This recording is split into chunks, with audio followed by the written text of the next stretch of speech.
And welcome to Weather and Ag in Focus on this Monday, February 3rd.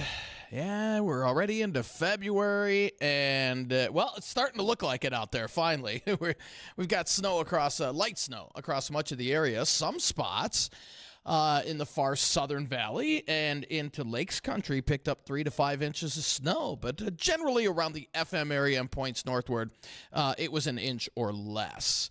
I'm Chief Meteorologist Dean Wysocki alongside our Ag Director Bridgette Readel. And Bridgette, how was the weekend? Going well. Woke up to some snow this morning. Right now, I'm in northern Cass County. We have some light flurries. As I look at radar, we're probably going to see some things to the north of us right now. Road conditions show that it looks snow covered. Hopefully, once I get on the road here after the show, I'll know a little bit more about how they look. And there's some icy stretch that goes from West Fargo to Castleton. You know, the one that's always icy, you Mm-hmm. guys. So everybody slow down for that one.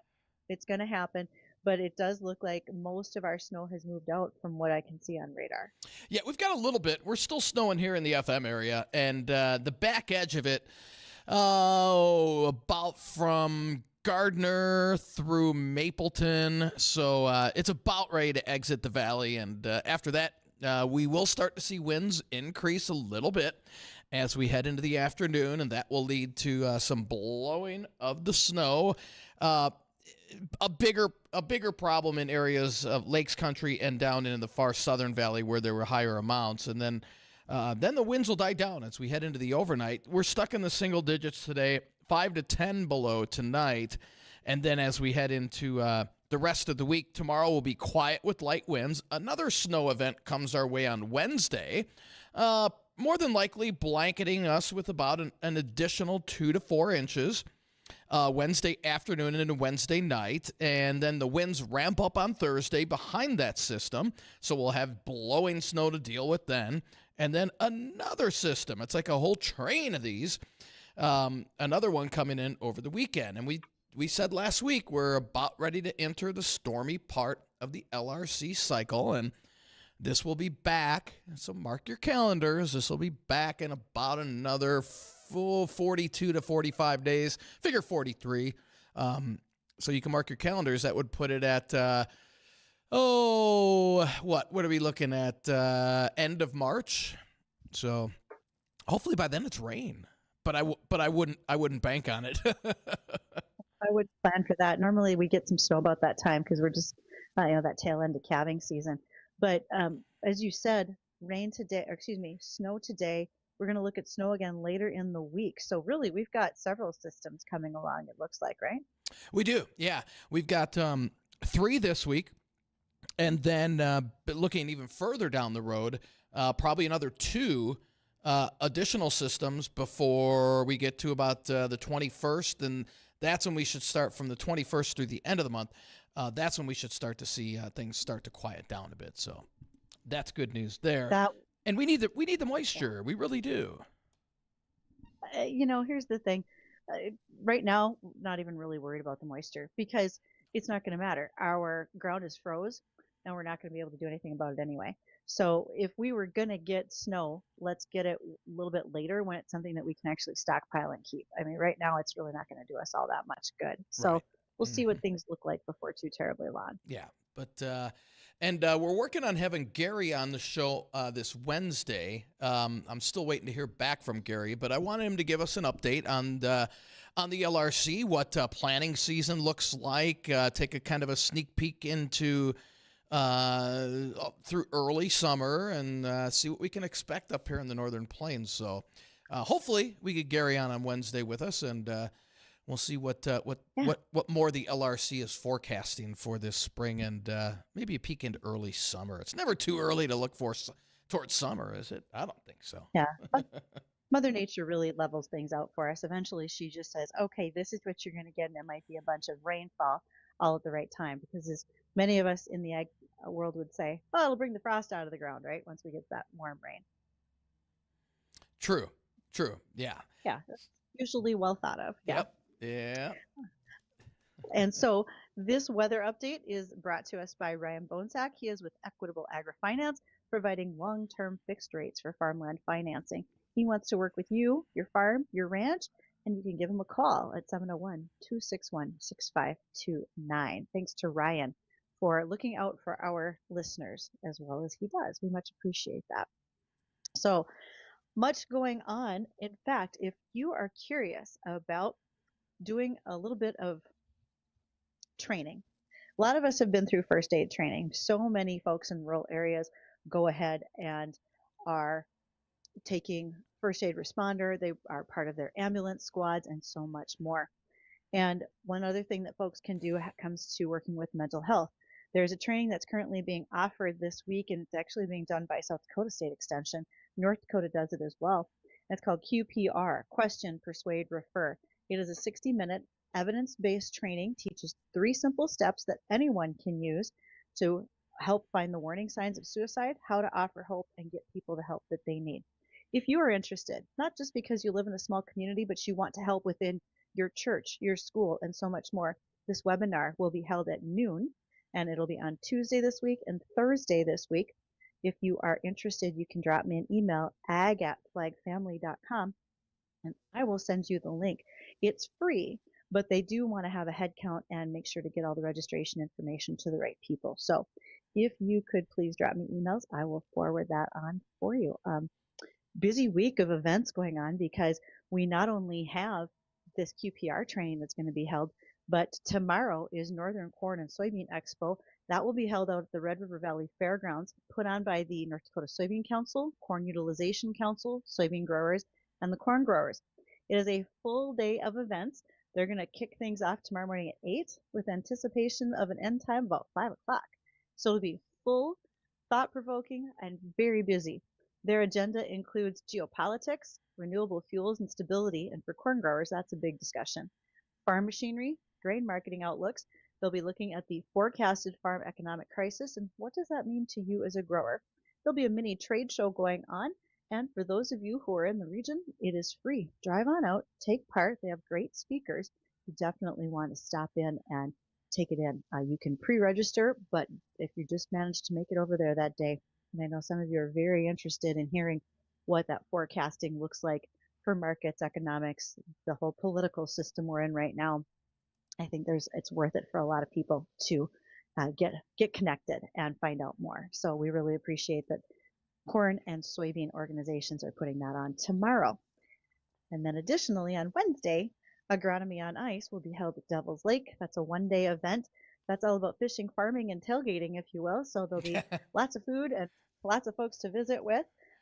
Quite a number of folks are already planning, have registered, everything from students coming to look for internships, employers looking to hire them, as well as those who just want to talk about what in the world are we going to do for 2025? I mean, there is planting considerations to be made. Folks are watching markets. This whole tariff thing is a headline within itself. About every hour it changes. So good to see that folks want to get out and visit and learn more if they can. When is it? Did you say that's Wednesday, Bridgette? That's Wednesday. Yeah. Okay. It's super cold. You don't want to haul grain that day, guys. Well, and I mean, they'll have fresh snow up in the Devil's Lake Basin too on Wednesday. So they'll see it. We'll see it. So fresh snow, cold weather, perfect for quote unquote tailgating and ice fishing. It's a regular day in North Dakota in February. So how many people do they get up there for that typically? Oh, we'll have several hundred up there that day. Yeah. Yeah. Okay. The folks will be, in fact, there's houses being set down today. Folks are already out there pre-fishing in anticipation of what will be happening. I'm sure. And then also the folks that are getting on up there, they want to make sure that they have advertised well. So there'll be signs that, big flags that show who's there, what house to stop in, and there's many. So make sure to stop in and visit with all sorts of folks while you're up there. And for this week, weather-wise, it's no different than in the summer months when you golf and it's really cold or really hot. You don't stop generally. So for the winter, when you have winter activities, nobody really stops. There were lots of folks out snowmobiling. There was winter golf this last weekend in my community. I mean, there's a lot of things that people just do, whether or not the weather cooperates very often. So we'll see what that looks like. Much to do. And we're gonna be talking a little bit of old time farming, old time tractors today. Not that old time. Actually, for many of you who, especially in western North Dakota, there was a tractor built out in the Crosby area by a fellow by the name of Jerome Knudson. And Jerome was kind enough to send me this whole brochure. I sent a copy to Dean on an email that's got details in it because in 1967, young farmer Jerome Knudson decided he wanted to start building a better tractor. He needed something four-wheel drive, heavy horsepower, wanted an articulating tractor that could manipulate the larger farm equipment that he wanted to be pulling. And so Jerome just decided to build it himself. Some unique features were a part of this, as well as something like I think it was a 6.5 foot cab that allowed you to stand up and stretch every once in a while. He made the seat differently and all sorts of great ideas. So we're going to catch up with Jerome, who again was the builder and inventor of the Knudson Tractor. There's a couple different models, and we'll talk about the history of that and what it looked like. So excited to see how the Knudson Tractor evolved over those years. I remember his son being on the cover of the National FFA magazine when I was in high school and thought that was really cool that a kid from North Dakota was part of an operation like that where they were building their own tractors. Right. So very neat. Yeah, we're going to check in on that. One thing as well before we stop for markets with the American Ag Network, U.S. Fish and Wildlife has made a request. There is a public comment period that's open right now when it comes to the monarch butterfly. They are debating whether or not it should be a threatened species. And so this is an opportunity for those who are not only farming, but anyone who has interest in the butterfly to make their comments. And I strongly recommend that particularly those who farm and have pasture land go in and make those comments by March 12th. The reason is so many regenerative and conservation projects have taken place that the monarch butterfly environment is being helped more and more every year through natural practices. And I think it's important that U.S. Fish and Wildlife knows about that as well as others. So get on in there and make those comments. If you're curious what the docket number is or how to make the comments, you can always email me ag@flagfamily.com so I can try to help get you hooked up to that. But as Dean mentioned, we'll be back with our guest, Jerome Knudson from the Knudson Tractor Company in western North Dakota, right after this.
Welcome back to Weather and Ag in Focus. Thanks for being here with us this afternoon. There might be a few flurries in the air to the northern end of the valley, but certainly more to the south. So for those of you who are itching to get your snow blowers and snow plows out, I bet today is probably your day. Dean, you said upwards of 3 to 5 inches of snow for some of those areas, correct? Yeah, the Southern Valley. Let's see, Hankinson through Wadena, Alex. They all picked up 3 to 5 inches of snow. While we were kind of shortchanged here in the FM area, we picked up just under an inch. So I mean, hey, it's we've got more in the forecast. In fact, if you want, go to WDAYRadioNow.com, and I just put an article up there about a half hour ago about how much snow we're expecting through Saturday, because we've got 2 more systems coming in. And most of our models are in pretty good agreement that much of the area is going to really get some much-needed snowfall. And so that's good for, if you're making money off the snow, if you want to get out and take the sleds out, cross-country skiing, any winter activities. Finally, it took a while, but like I said, we're in the stormy part of the LRC cycle right now. And this was expected, and that's good news. So we'll take what we can get, because we've been lacking not only snowfall, but we've been lacking moisture so far this winter as well. So this is good news. It really is. And speaking of good news, Addison is working very diligently to make sure our guest Jerome is connected. We might just be able to visit with him by phone as soon as that's up and running. So we'll have him here shortly, Okay. I think, from the sound of it. And I just got a confirmation from Gary because Bridgette, you're going to be gone on Wednesday. So Yes. so Gary will be joining us, and we will be breaking down more of the LRC throughout the rest of the winter and the upcoming spring. So be sure to tune in on Wednesday. Gary always welcomes, and so do I, any questions. We can kind of break down your specific area for you if you'd like. And it's always a wealth of information when we have Gary on. So looking forward to that this coming Wednesday. And Gary, I was reading this weekend in Dakota Farmer, and a friend of mine is the editor over there, Sarah McNaught.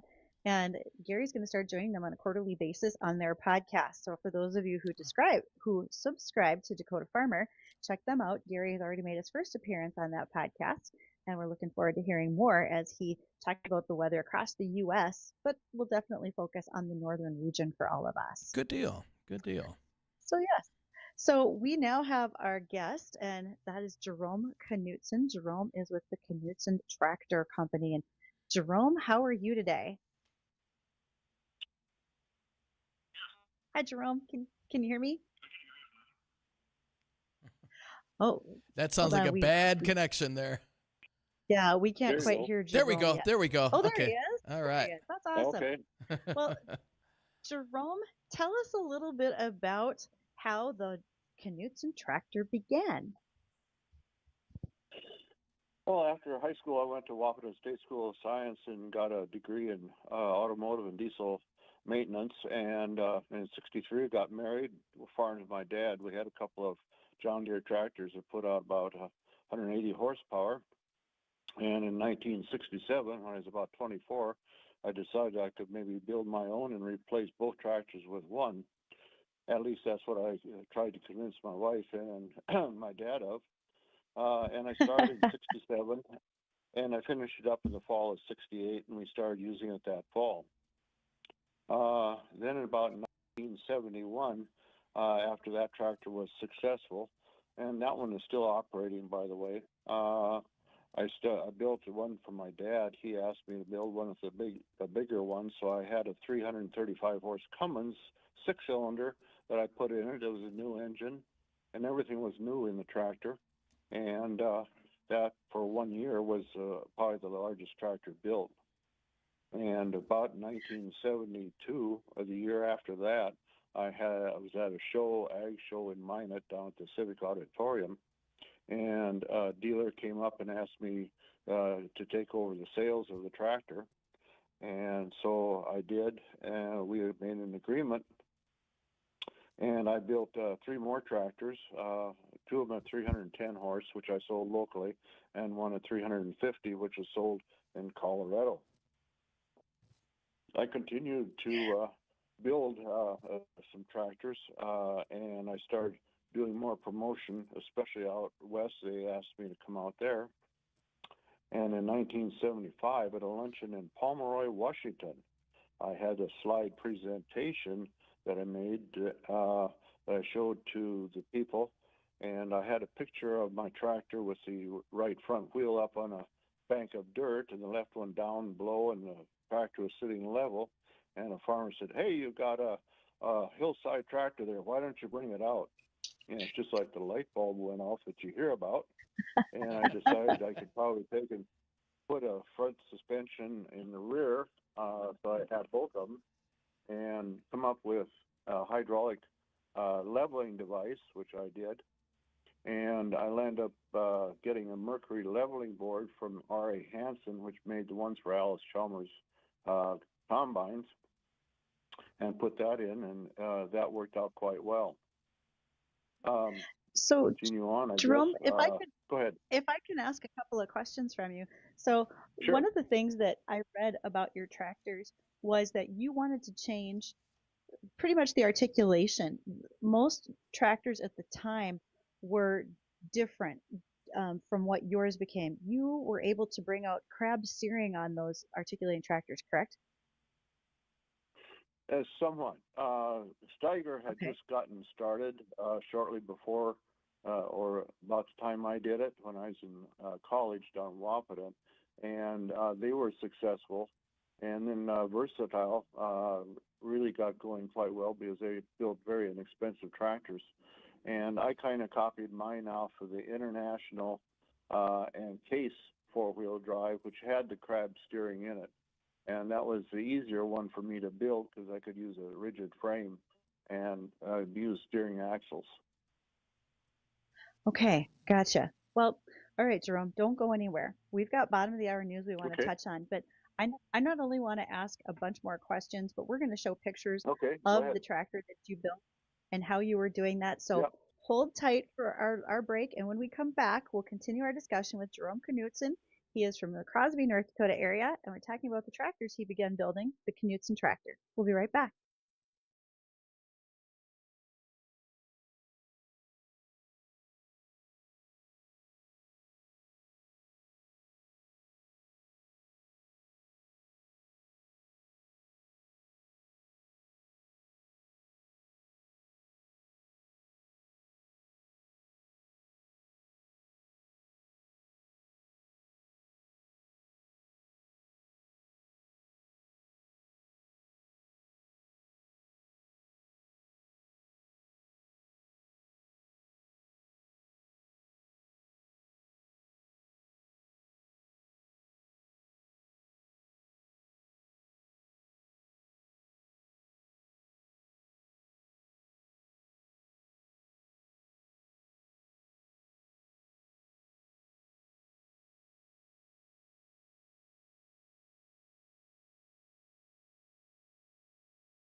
Welcome to Weather and Ag in Focus. Thanks for being here this afternoon.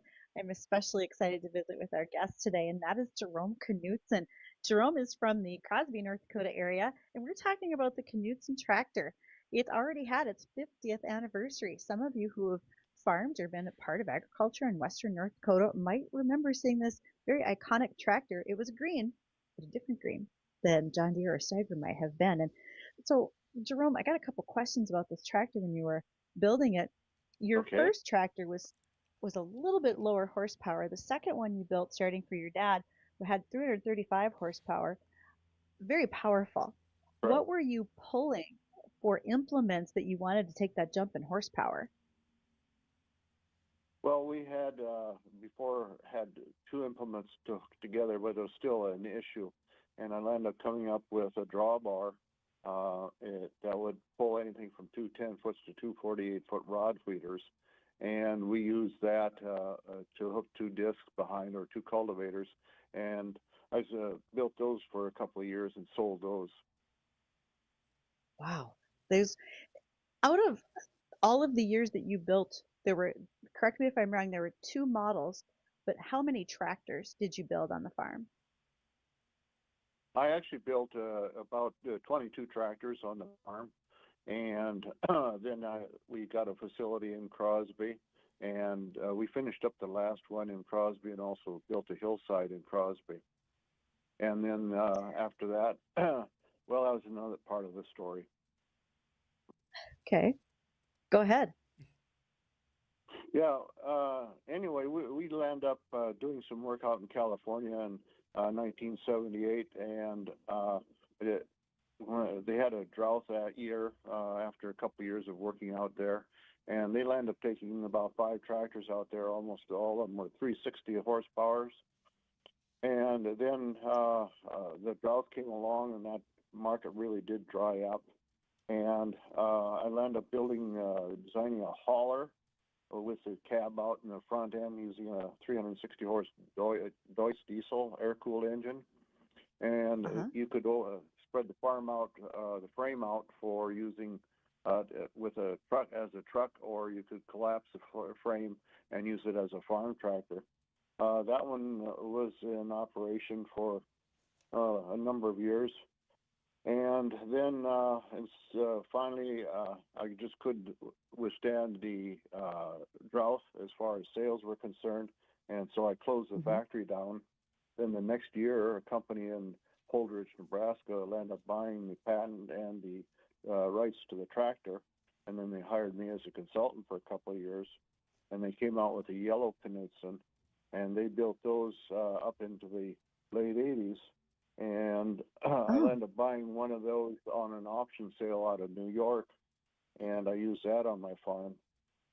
I also have a couple of other ones that I got back at auction sales or whatever locally, and I have a 360 that I used for 47 years on my farm, and that one's got over 14,000 hours on it. So it was successful, and it was a very interesting adventure, to say the least. And Jerome, how many of these hillside how many are still in commission? As far as the ones that are actually used in the field right now, probably none. Okay. Tractors that start getting 50 years old, why you don't use them, obviously. Yeah. But they're still around. So I know there's 2 or 3 of them, or 4 of them in Minot, North Dakota. A fellow that collects tractors collected some of those, and there's one still sitting. I see it every couple of years out by Walla Walla, Washington, and they're here and there and all over, but not in use as far as I know. Okay. Except mine. Right. Well, yeah, because Jerome, you have several on the farm, and one of the distinct features that you have was the cab, and you chose to build your cab as a whole separate module, if you will. Talk about that cab, some of the features that you made, and why it was so renowned at the time. Well, at the time, by using a rigid frame like I did, I was able to have a cab that was 6.5 foot clearance inside, so you could stand up in it, and it was about 5 foot square, so it made a comfortable cab.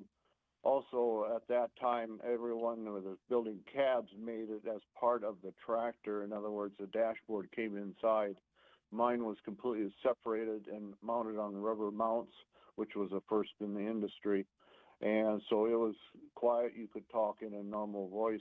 It's about like running a truck as far as the noise was concerned. So that was a big change. It was also easier to get in and out of it using the steps rather that I had, like a regular pair of stairs rather than a ladder type unit. So that was one of the nice features I had. My kids would ride with me and take their nap and eat their lunch and watch videos, and it was great.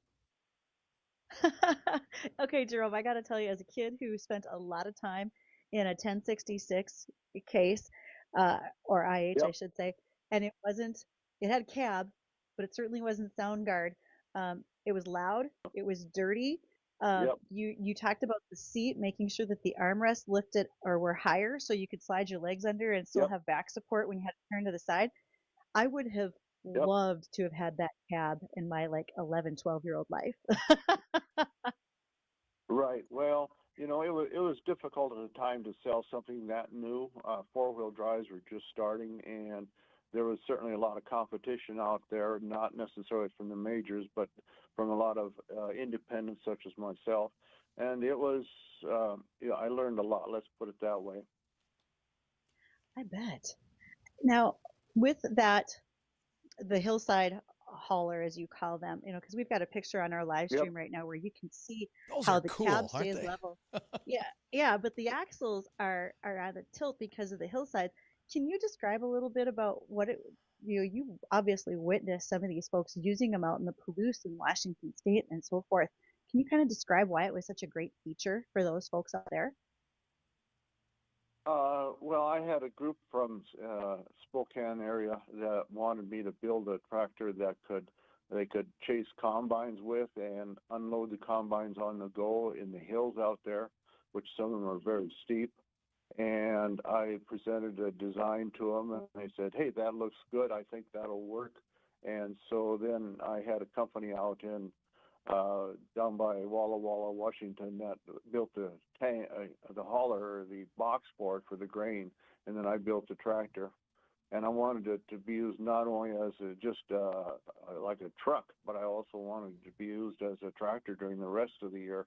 And it was quite interesting. I remember pulling about 60 foot of rod weeder behind me out in Palouse, and I got to the top of the hill, and I had to put which the cab was right up front.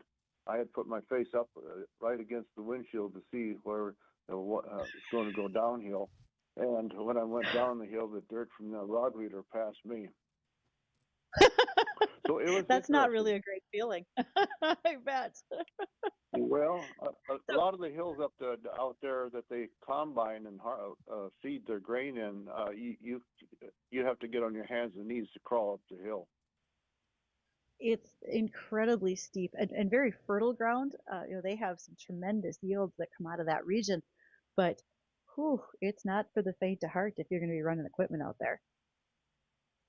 No, I'd take some of those level landers, people that live in our area, and we'd go out in the trucks and we'd start climbing the mountains, and they would get scared enough so they didn't even want to look out the sides of the windows of the trucks. So it's certainly different.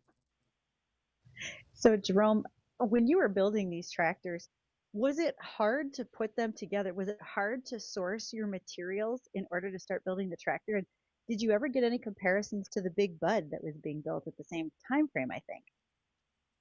Yes, Big Bud was, there was a Jackson tractor, and there was an Erickson tractor. There's one built down in Texas, and there were other ones there.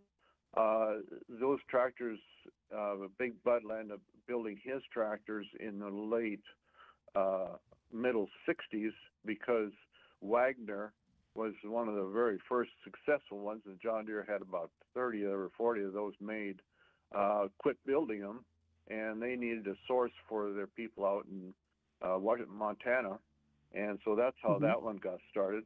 And so we had about the same market, but a different philosophy. And they, of course, couldn't make the hillside tractors like I could. So, and one of the advantages of my hillside, I could do it with the crab steering, which would compensate for sliding down the hill. And also, I would be able to put weight on the upper wheels rather than all of it on the lower wheels. So it gave me a traction advantage.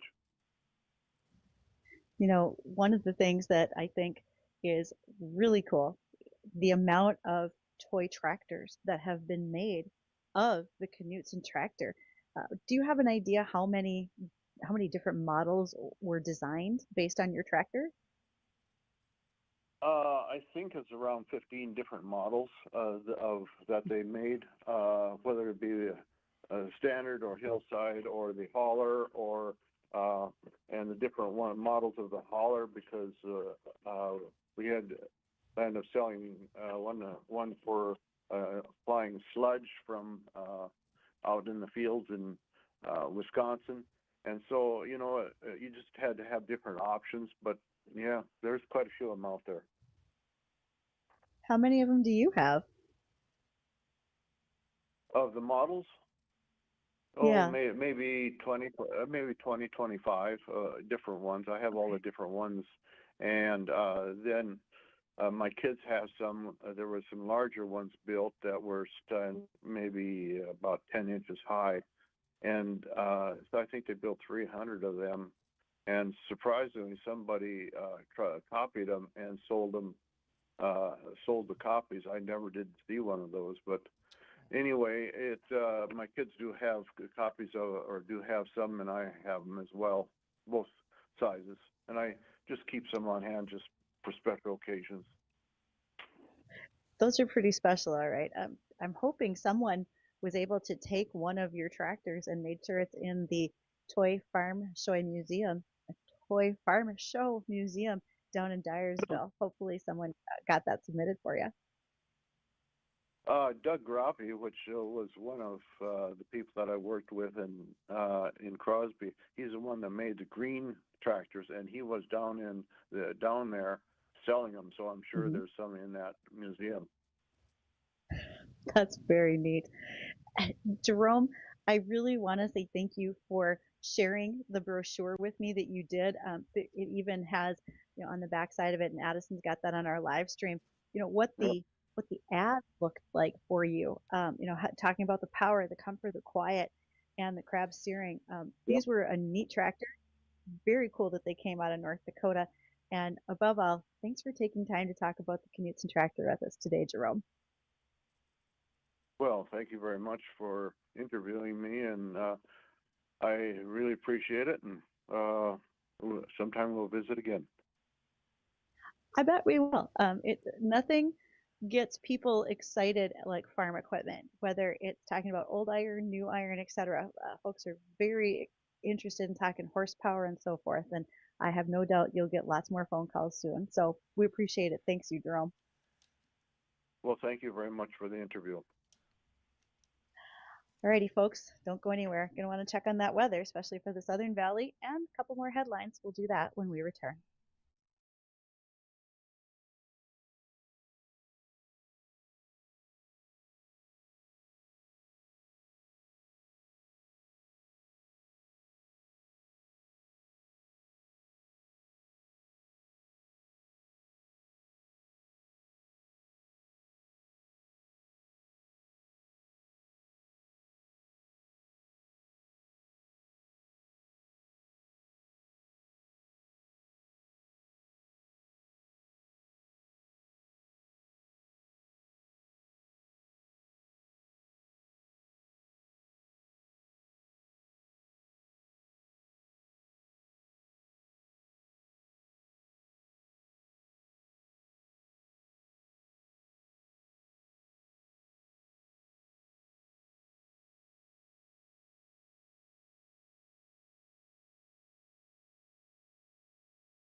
And welcome back to Weather and Ag in Focus on this Monday afternoon. It's 1:51, and but what an interesting guest. I mean, to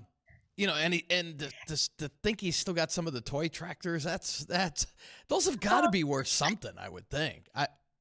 They're a pretty rare item, and Yeah. just the fact that Jerome came into his shop one day and said, "I'm going to design and build a tractor." Now, look, not everybody does that. No, but he did. Man, at 25 too. Man, in his 20s. Yeah. That's awesome. That's awesome. So I can do this. I can fix this. So Right? that's awesome for him to do. Good for him. Good for him. Well, we've got some more typical February weather that's heading our way. We did pick up a little bit of snow this morning, and most areas around the FM area picked up about a half inch to an inch. But from the Southern Valley, let's say Hankinson through Lakes Country, anywhere between 3 to 5 inches down to our south. So those areas are going to be dealing with a little more blowing snow issues this afternoon, but the winds will calm down as we get towards sunset. And we're looking at temperatures in the single digits all day long today. And then tomorrow, light winds, mostly cloudy, but I think we will see some sun mixing in from time to time tomorrow with highs around 10 above. And then another system brings about 2 to 4 inches of snow on Wednesday with highs in the teens. And then the winds whip that around on Thursday. And then another system comes in on Saturday with another 2 to 4 or 2 to 5 inches of snow as we head into the upcoming weekend. So, no, not any one of these storms is going to be anything that's going to shut things down. But when you add up each storm and you're getting 2 to 4 here, 2 to 4 there, we're going to have a pretty good snowpack by this time next week. And, you get any wind with that, and that's when you start having the problems with blowing snow, because this is that light fluffy stuff, and I don't see us warming up. And we're stuck in the single digits and teens through this week and next week as well. Well, it's February. We're there. We're exactly. Ready. It'll happen. Yeah, it's nothing we haven't seen. So, in a little bit of breaking news out of North Dakota State Legislature, many of you who may follow me on social media know that I am not shy about being a very large proponent of rhubarb. I am a rhubarb advocate in many cases. Sometimes I have to explain to others how it is a necessity, not a weed. And this does make me smile just a little bit. It sort of shows that even in politics, we can have a moment of smiles. And that is House Bill 1334 has passed through the House on its way to the Senate. And that is the bill that would make rhubarb the state vegetable. So I look forward to that passing. If I need to go to Bismarck to testify, I will take samples and show it off and help people understand why rhubarb is such a big part of our history and culture in North Dakota, and why shouldn't we have a state vegetable?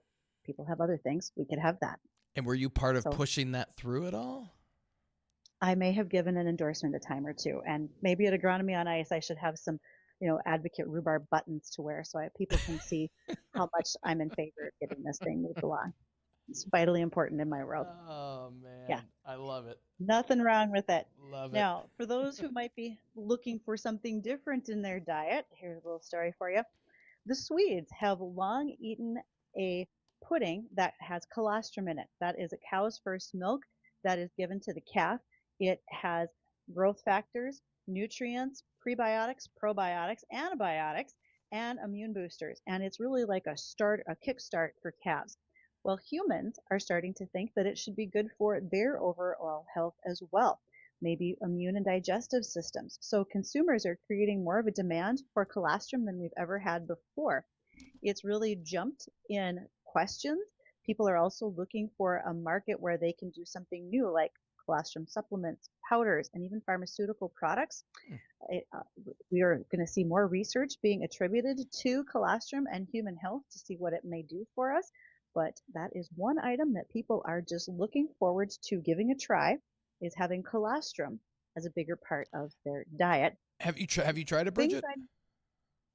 Look, I used to have to give colostrum to calves. I have different opinions of it. I mean, it's fine, but I'm not rushing out to it. I'll tell you that much. Okay. But if it has a bunch of great, health benefits, that's fantastic.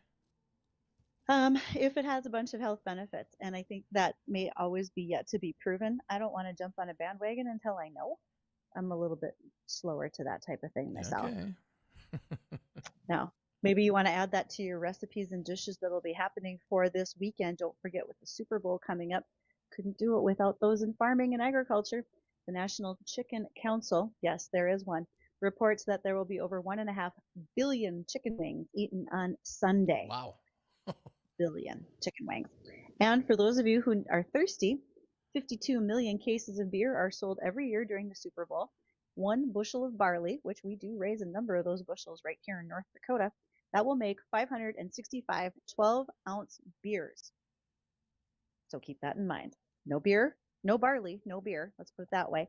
And folks are looking forward to that for Super Bowl weekend. So what were the numbers on the chicken? I'm trying to figure out, was there more chicken wings being consumed or is there more beer being consumed?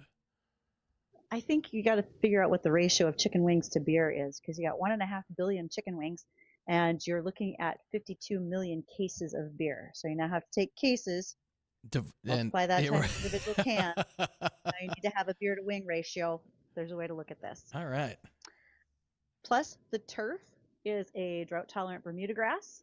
The ball comes from cowhide leather, even though we call it the old pigskin. And oftentimes football uniforms have quite a bit of wool grown into them as well. So there's quite a few things that are going on in football and the Super Bowl that have to do with us here in farming. Who are you pulling for? Don't care. It's football. Doesn't matter? Okay. Doesn't matter. I have no dog in this hunt this weekend. Gotcha. So, fine. Whatever happens, happens. As long as it's a good game. Commercials aren't yet. They're not as good as they used to be, though. They've got to up those. I don't know. I saw a couple previews from Budweiser recently. Oh, are they good? They're still one of my favorites to watch. Good. Okay. Awesome. Yeah, awesome. They'll be fun. So looking forward to seeing that and more. That'll be fun. Well, I want to thank everybody for joining us here on Weather and Ag in Focus. For Bridgette, myself, make sure to tune in tomorrow, and then we'll have Gary on talking about the LRC on Wednesday. Don't go anywhere. The Jay Thomas Show is coming up next.